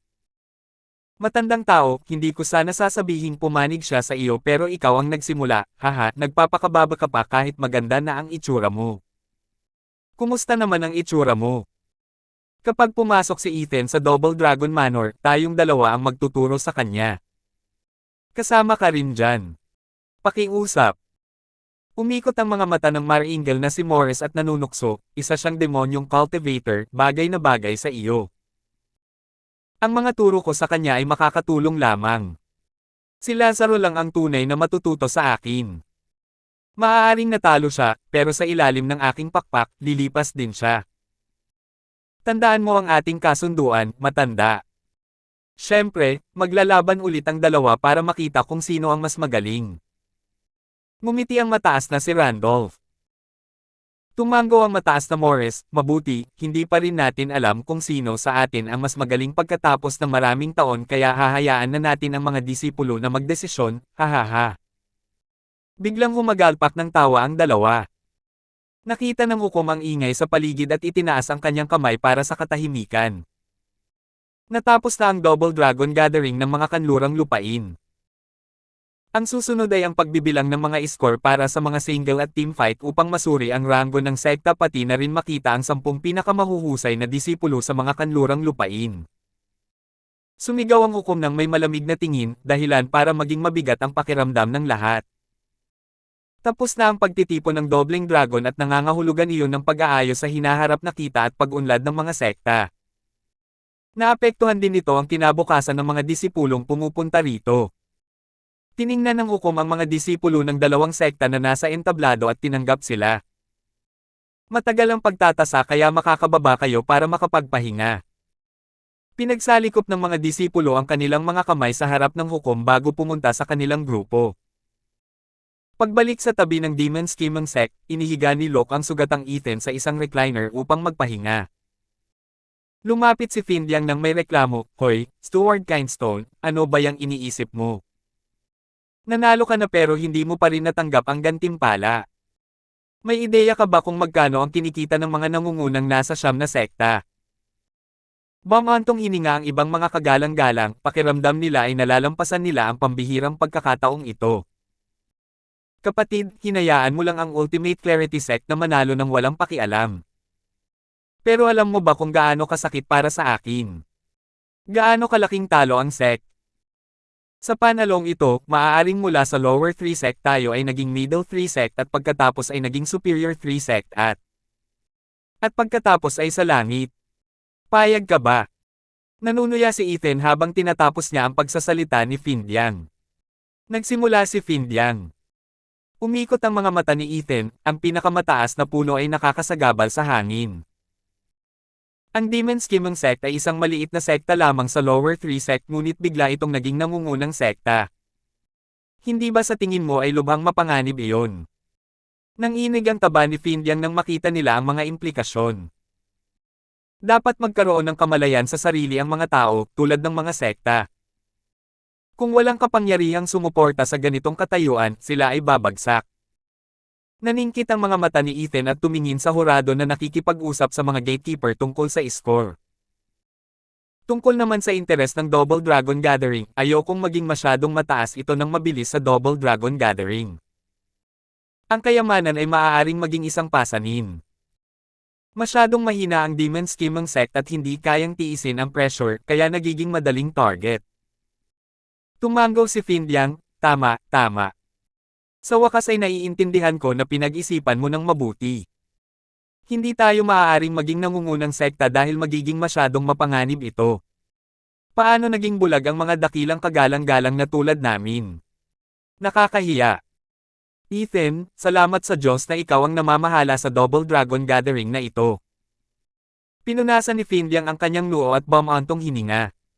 Yumuko ang ibang mga kagalang-galang. Nakikita na nila kung ano ang mangyayari pagkatapos nilang maging tuktok ng totem pole habang inaatake mula sa lahat ng direksyon. Mataas din ang respeto nila kay Ethan. Hindi nakakapagtaka na binigyan siya ng sect leader ng kanyang badge. Tama ang kanyang pagpili. Ang laki ng imahe ng mga kagalang-galang ay hindi kayang pantayan ng isang bata. Mas lalong nahihiya ang tatlo ngayon. Ang dahilan kung bakit niya sinundan si Ethan hanggang ngayon ay dahil sa badge. Kung hindi, hindi sila papayag na aipakin ang zombie pill sa disipulo. Pero ngayon, lubos silang sumasang-ayon sa mga kilos ni Ethan. Habang nagiging kritikal ang sitwasyon, lalong nagiging malamig ang loob ni Ethan. Mas malayo ang tingin niya kaysa sa mga lumang supot ng buto na tanging seniority lang ang nasa panig nila. 716. Sa gitna ng entablado, ang tatlong matatanda ay may hawak na isang seda at walang tigil na nagsusulat at nagkukwente ng mga score ng mga sekta. Lahat ay nanunood ng may tensyonadong mga mukha. Gayunpaman, hindi iyon naaangkop sa Demon Scheming Sect. Wala silang masyadong pakialam sa tatlong matandang iyon at natalo nila ang karamihan.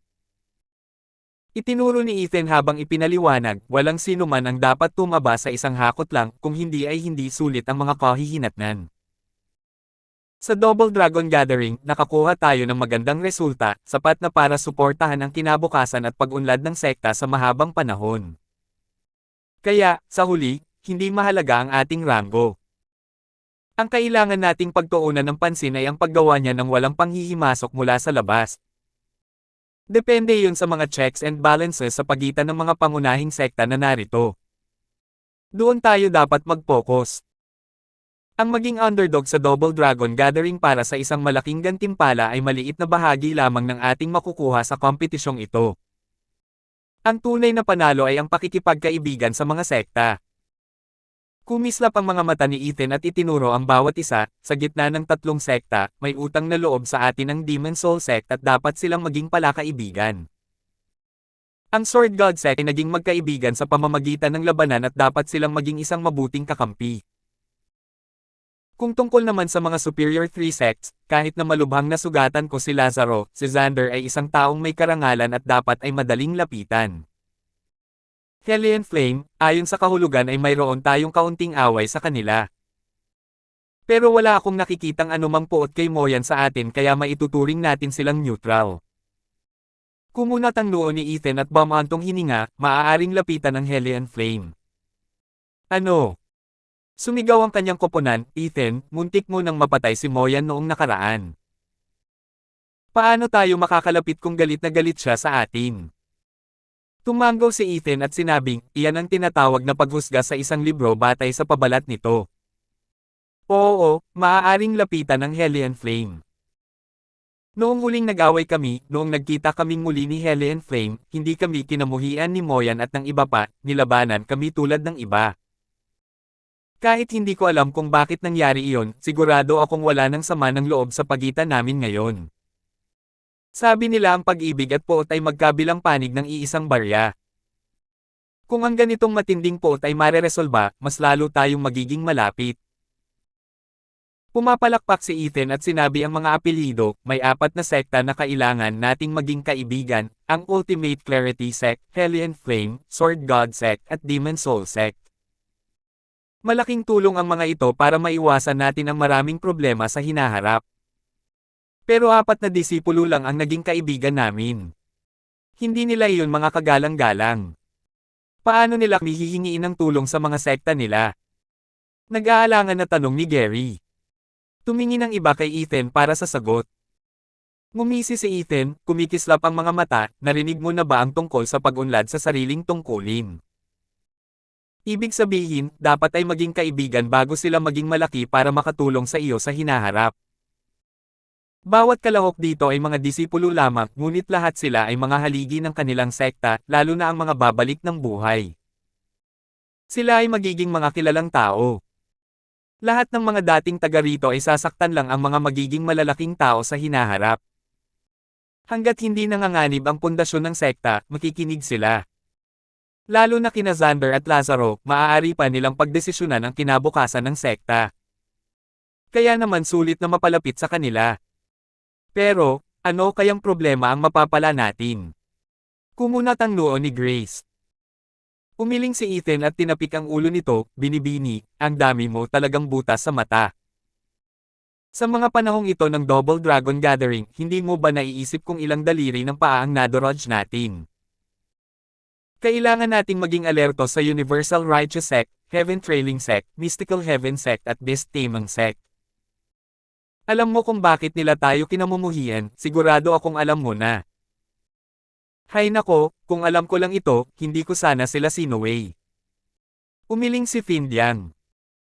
Hindi malinaw kung makakatulong ang mga bagong kaibigang iyon, pero talagang ikinagalit nila ang 4 na iyon. Walang magandang maidudulot iyon. Umikot ang mga mata ni Ethan at nanukso, naiilusyon ka siguro. Sa pagsali sa Double Dragon Gathering, kahit sino ay maaari mong saktan sa mga deathmatch, iyon lang ang paraan para makaabante. Ang tanong ay kung sino ang saktan at kung sino ang malalapitan. Ang maganda rito ay ang mga sektang pinili natin ay mas malakas kaysa sa ating mga kalaban at mas mapagkakatiwalaan. Halimbawa, ang Universal Righteous Sect ay nagtatapon ng sarili nitong mga tao. Kahit hindi natin sila ginulo, ayoko pa ring lumapit sa kanila. Sabay-sabay na tumango ang iba. Bukod pa rito, walang ganap na neutralidad sa mundong ito. May mga kakampi at kaaway. Ang ganap na neutralidad ay gagawin ka lamang na isang target. Kaya naman sa mga labanang ito, pinipili ko ang mga kakampi at ang iyong mga magiging kaaway. Tayo. Gulat na napatingin ang lahat kay Ethan. Ngumisi si Ethan, malalaman mo rin ito sa madaling panahon kaya mas mabuting sabihin ko na sa iyo ngayon. Nakausap ko na ang pinuno ng sekta bago ako pumunta rito. Pagkatapos ng Double Dragon Gathering, aalis na ako sa sekta. Ang sasabihin ko ngayon ay ang huling payo ko para sa tanggapan ng paggawa. Kahit na hindi ko masyadong pinapahalagahan ang tanggapan ng paggawa, itinaas ko ito at ayaw kong makita itong nasa panganib ng pagkawasak. Kayo ang magiging mga malalaking tao sa sekta sa hinaharap at kailangan ninyong alalahanin ang inyong mga kakampi at kaaway. Kung hindi, ang Demon Scheming Sect ay magugunaw kapag namukod tangi ito sa karamihan. Teka, bakit ka aalis? Nasa iyo ang lahat ng kredito para sa Double Dragon Gathering at itatalaga ka ni Sect Leader Ren bilang susunod na sigaw ni Fingyang. Ang iba ay balisa at tumango rin. Maaaring medyo malupit si Ethan, pero kung wala siya, wala sana sila. Dahil dito, mas lalo siyang nagustuhan ng lahat. Ngumiti si Ethan at kumaway, hindi mo na kailangang sabihin pa. Sumama lang ako sa Demon Scheming Sect dahil sa isang kasunduan. Ngayong natapos ko na ang aking bahagi, oras na para umuwi. Bahay. Gulat na gulat silang lahat na tumingin kay Ethan habang ang kanilang mga puso ay nababalot ng kalungkutan. May sariling tahanan si Katie Walakindstone. Hindi niya kailanman nakita ang Demon Scheming Sect bilang isa. Bamantong hininga si Findyang at tumango. Kung gayon, hindi na natin pipilitin ang issue. Pero tandaan, mula ngayon, hindi lang iisa ang tahanan mo. Hindi ka malilimutan ng lahat ng mga disipulo, matatanda, at mga kagalang-galang sa labor office. Kahit kailan ka bumalik, mananatili kang Stuart Kindstone. Walang Katie wala ang tanggapan ng paggawa sa simula pa lang pero simula nang dumating si Katie Walakindstone, lagi ka nang tinatawag niyan. Parang sa isang angkan. Dapat mas magkakalapit ang magkakapatid para magkaisa at maitaboy ang mga tagalabas. Tiningnan siya ni Yuling nang may malumanay na tingin. Mahal din ng iba si Ethan. Nanginig ang mga mata ni Ethan. Wala siyang pakialam sa lugar na iyon. Itinuring niya lamang itong base para agawin ang kapangyarihan. Pero kailangan niyang aminin na may naiwan pala siya roon. Mula sa pagtulong kina Grace at Gary na mabawi ang kanilang cultivation hanggang sa pagtatatag ng Elite Labor Office, at pagtawanan ang panloob na sekta, lahat ng ito ay nagbigay daan sa mga disipulo na magkaroon ng respeto sa sarili at kapangyarihan. Mahigpit na grupo na ngayon ang tanggapan ng paggawa, hindi naiiba sa isang tahanan. Ngunit hindi iyon ang kanyang hinahangad. Huminga ng malalim si Ethan at ngumiti, natapos na ang kanyang paglalakbay sa Demon Scheming Sect. At hindi rin naman ganoon kasama ang biyahe. Naitakda na ang mga score sa Double Dragon Gathering. Pakitingnan po, kataas-taasan. Natapos na ang mga matatanda sa entablado at yumuko sila nang ideklara ng hurado. Kinuha ni Exalted Randolph ang seda at tumango kasabay ng Exalted Morris. Lumingon ang hukom sa siyam na sekta at sumigaw, nakatakda na ang ranggo ng siyam na sekta sa Double Dragon Gathering. Mga disipulo, umakyat kayo sa entablado upang pakinggan ang mga salita ng Exalted. Oo. Pinagsalikop nilang lahat ang kanilang mga kamay at nagsama-sama sa entablado ng may matalim na tingin. Kahit ang malubhang sugatang si Ethan ay tinulungang makatayo. Sino ang nadapa, sino ang bumangon? Lahat ay malinaw na nakasulat sa manipis na sutlang iyon. 717.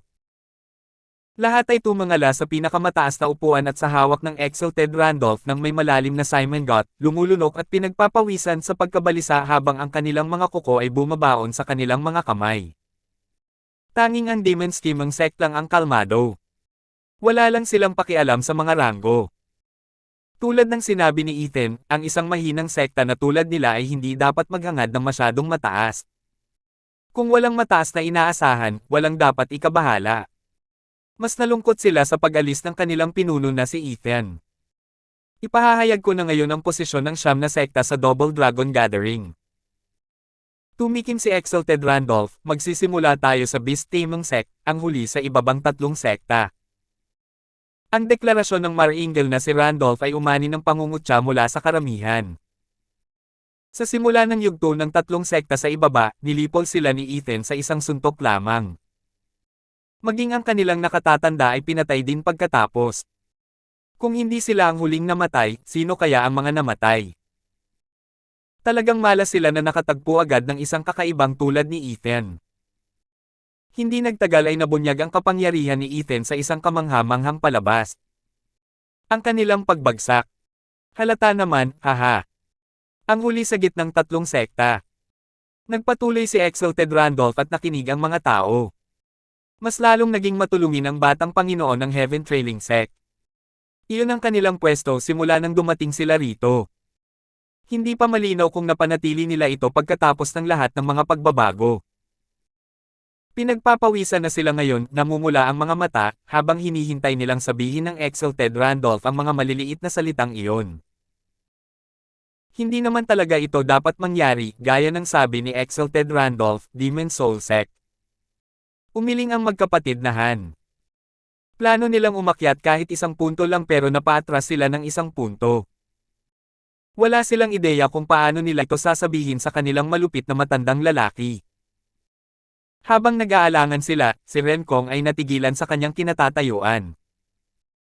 Kung ang Demon Soul Sect ay nasa huling pwesto sa gitnang tatlong sekta, ang Heaven Trailing Sect ay nasa mababang tatlong sekta.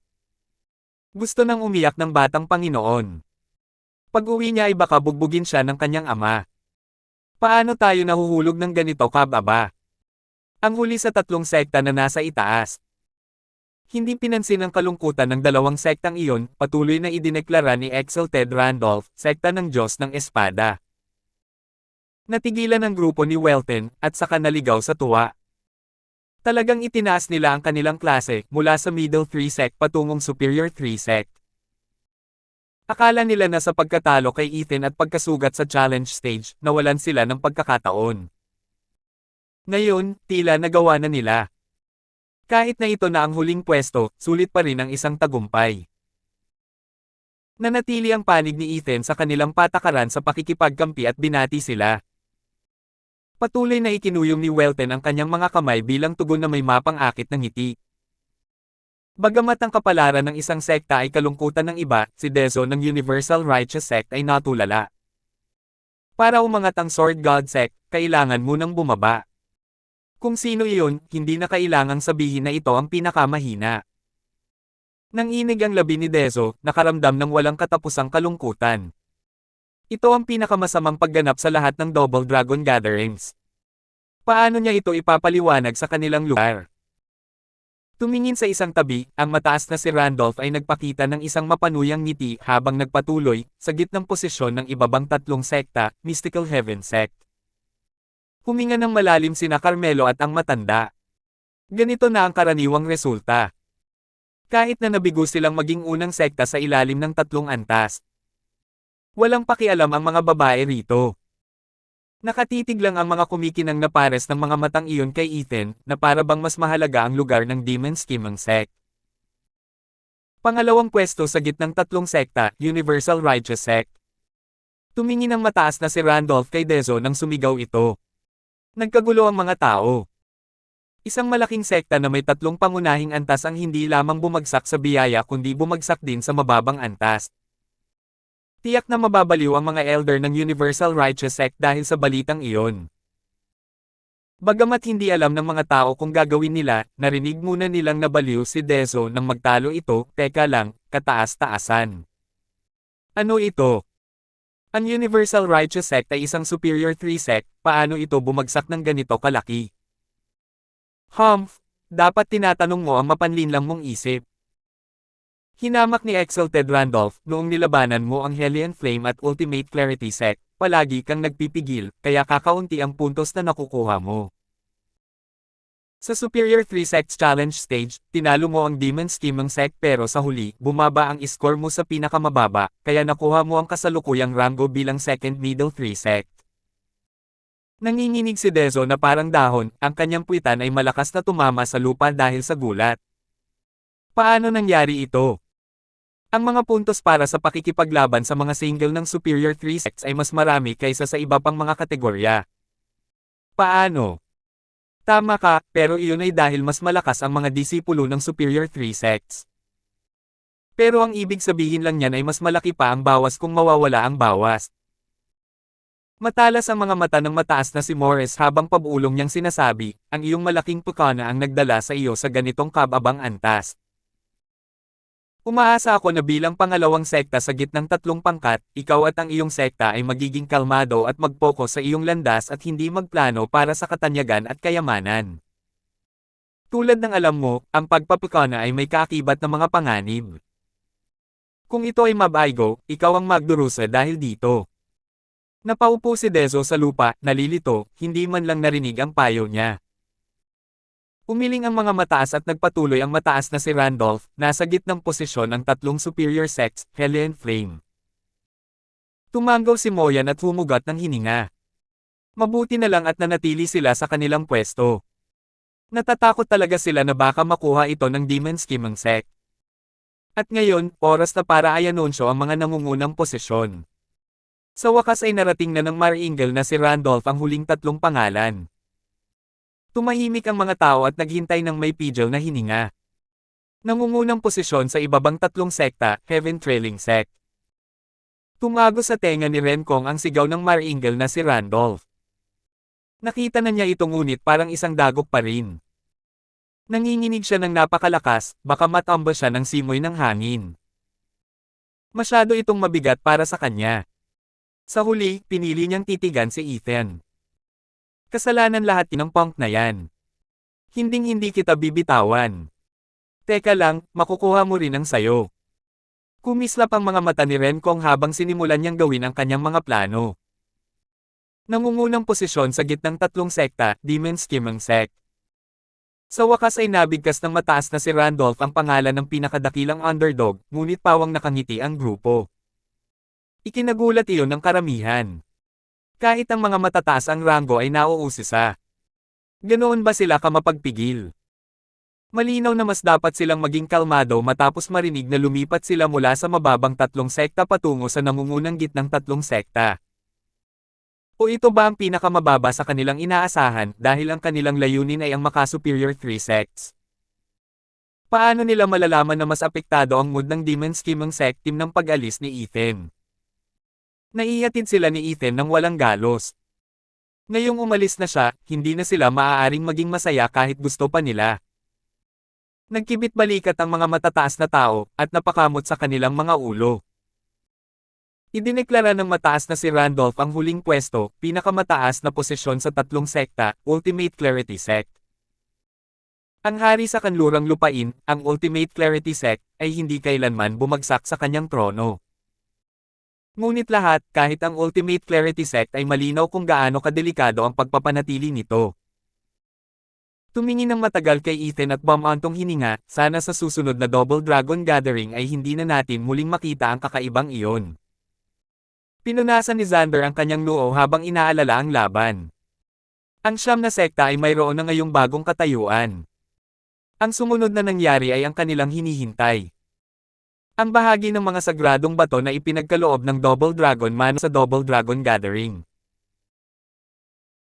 Naupo ang Exalted Randolph at nagsimula ang Exalted Morris. Ayon sa resulta ng Double Dragon Gathering, ang mga sagradong bato ay hahatiin tulad ng sumusunod. Ang nangungunang tatlong sekta, ang Ultimate Clarity Sect, ay makakatanggap ng 100,000, ang Helion Flame ay 50,000 at ang Sword God Sect ay 30,000.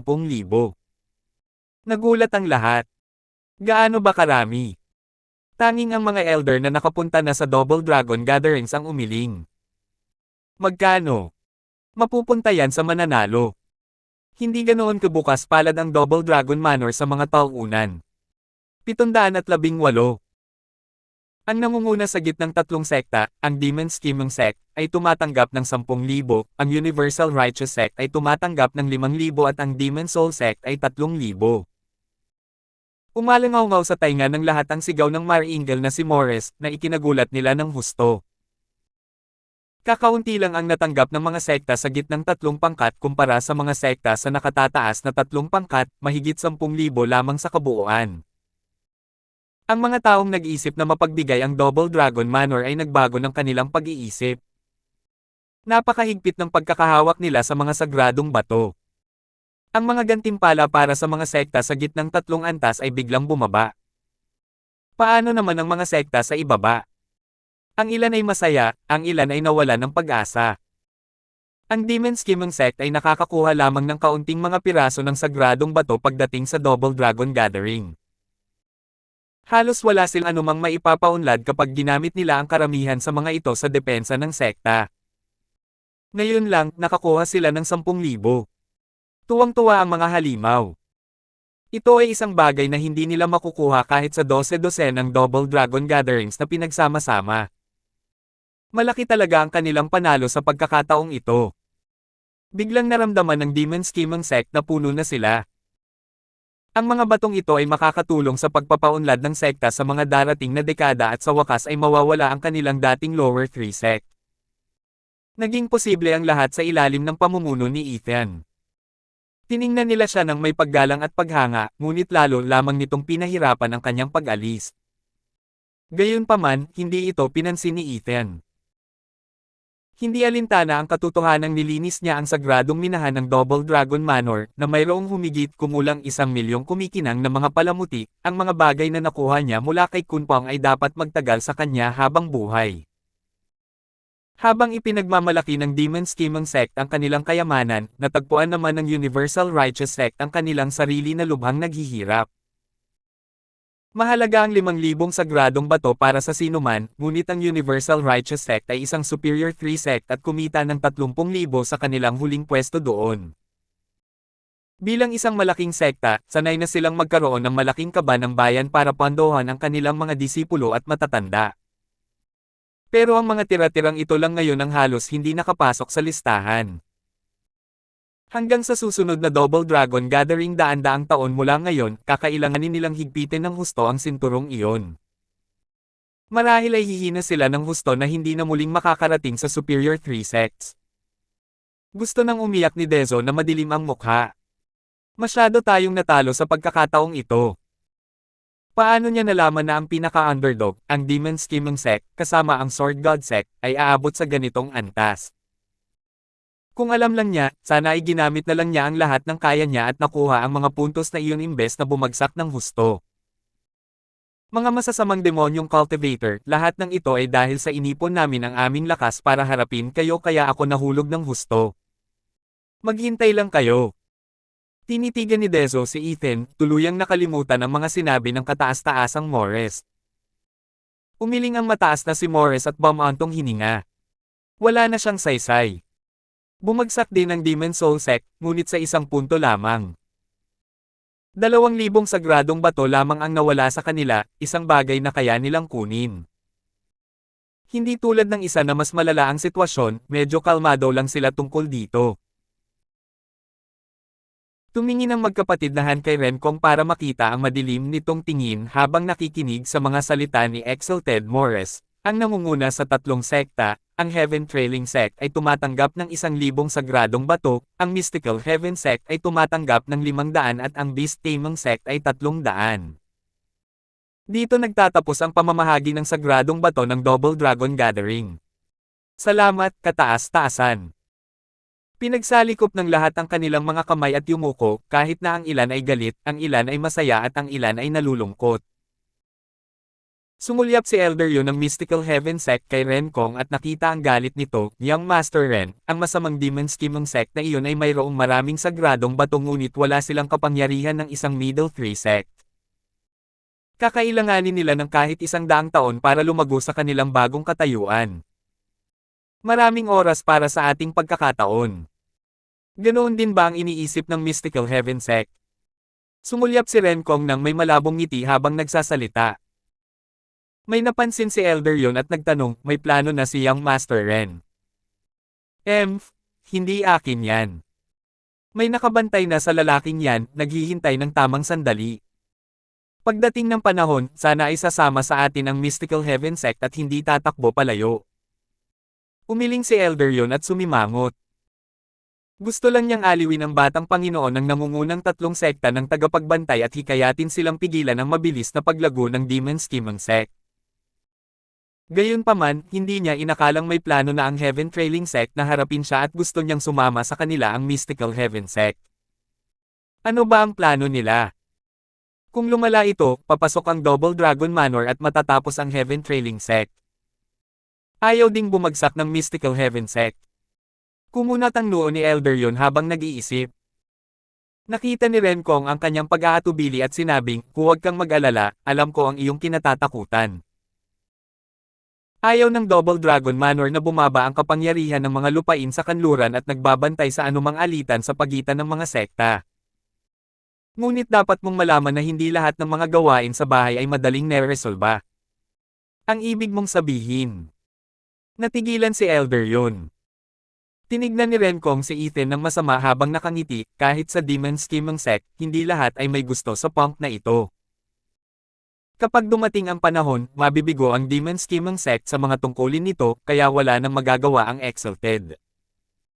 Maliban na lang kung ayaw nilang pamunuan ang mga kanluraning lupain. Nag-isip si Elder yon at tumango. Susunod ay ang mga individual na score sa Double Dragon Gathering para sa pinakamahusay na 10 disipulo sa mga lupain sa kanluran at ang kanilang mga gantimpala. Nagsalita ang kataas-taasang Morris at ang kataas-taasang Randolph. Ang mga tao ay naging seryoso at sabik. Sina Moyan, Troy at ang iba pang mga kalahok sa kompetisyon ay inaabangan din ito. Tumayo ang kataas-taasang si Randolph at nagsalita, sa Double Dragon Gathering na ito, ang ika-10 disipulo sa kanlurang lupain ay ang ikatlong batang master na si Han mula sa Demon Soul Sect. 100 sagradong bato. Natigilan ang ikatlong batang Panginoon na si Han. Hindi niya inakalang mapabilang siya sa mga nasa ranggo. Nagpatuloy ang Marangel na si Randolph, ang ika-9 na pwesto ay mapupunta sa pangalawang batang Panginoon na si Han, 200 sagradong bato. Sumigaw sa tuwa ang magkapatid. Pareho silang nakarating at ngayon ay nagkaroon ng pagkakataong makapasok sa Double Dragon Manor. Ang ika-8 pwesto ay napupunta kay Renkong, 300 sagradong bato. Ika-7 pwesto, si Troy, 400.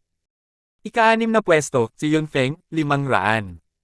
Ika-5 pwesto, si Welton, 600. Ika-4 na pwesto, si Dezo, 700. Ika-3 pwesto, si Moyan, 800. Ika-2 pwesto, si Xander, 900. Unang pwesto. Tumigil sandali ang Marangel na si Randolph para magbigay ng ekspresyon na nagpasabik sa lahat. Ang dalawang pinakamalakas sa Double Dragon Gathering na ito ay sina Ethan at Lazaro, ngunit wala sa kanilang mga pangalan ang nakasama sa 9 na lugar na iyon. Namatay ba si Lazaro? Kaya ba hindi siya inanunsyo ni Exalted Randolph? Ang mga tao ay nagsimulang magmukhang malungkot dahil dito at bumantong hininga. Napakabata at napakalakas. Sayang naman. Kung tutusin, kasalanan naman ng malas niya kung bakit niya nakilala ang isang taong mas malala pa sa kanya. Palaging may mas malakas dyan. Sa wakas ay nagpatuloy ang Marangel na si Randolph, unang pwesto Lazaro, 1,000 sagradong bato. Ano? Nagulantang ang mga tao sa balitang ito, at pagkatapos ay nalitong mga mata ang itinoon kay Ethan. Bakit hindi rin nakakuha ng pwesto ang huling nanalo pero nakakuha naman ang natalo? Mayroon bang anumang kaina-hinalang plano ang Double Dragon Manor para sa pagtitipon ng Double Dragon? Pero masyadong kaina-hinala ito. Sa tingin mo babulag tayo kaya hindi natin nakikita ang resulta?